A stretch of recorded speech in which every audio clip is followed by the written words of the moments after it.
Film जगत में ऐसे बहुत कम लोग हैं जिन्हें सुकून की जिंदगी नसीब हुई।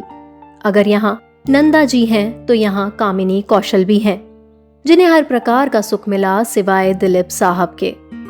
जी हाँ, मैं स्वाति आप सभी का स्वागत करती हूँ आपके अपने पसंदीदा channel biography and real life story में, जहां आज मैं आपके लिए लेकर आई हूँ आपकी अपनी पसंदीदा एक्ट्रेस कामिनी कौशल जी की कहानी। फिल्म जगत कहानी और किस्सों से भरा पड़ा है। बेशक उन कहानियों में कामिनी जी के भी कुछ किस्से हैं।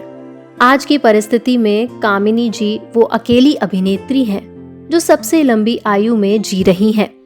93 साल की हो चुकी कौशल जी का जन्म आज के ब्रिटिश कालीन लाहौर में एक प्रोफेसर के घर 16 जनवरी 1927 को हुआ था।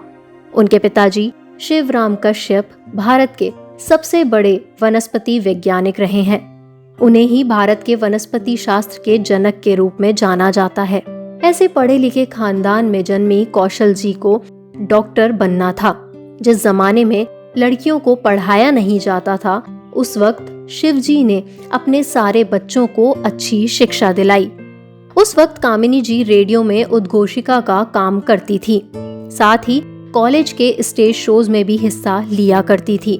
महान संगीतकार रविशंकर साहब उस समय फिल्मों में संगीत नहीं दिया करते थे और कामिनी जी को वो बहुत अच्छे से पहचानते थे और चेतन साहब की बीवी उमा आनंद के साथ उनके रिश्ते अच्छे थे।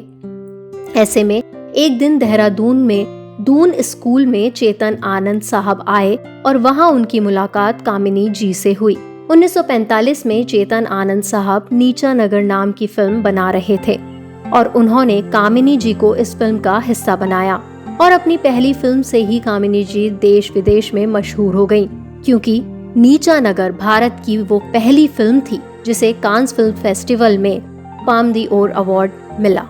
चेतन आनंद ने उनका असली नाम उमा कश्यप से बदलकर कामिनी कौशल रख दिया, क्योंकि उनकी बीवी का नाम भी उमा था और इस तरह आने वाली सारी फिल्में इसी नाम के साथ रिलीज हुईं। अपनी पहली फिल्म की सफलता के पीछे कामिनी जी की एक कहानी का मोड़ भी है।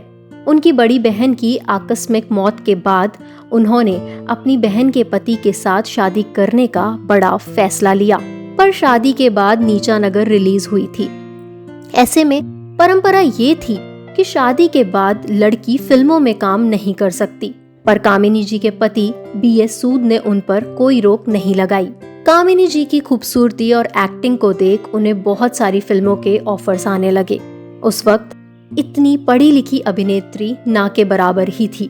देखते ही देखते अशोक कुमार, राज कपूर, देवानंद, दिलीप कुमार की वे पसंदीदा हीरोइन बन गई।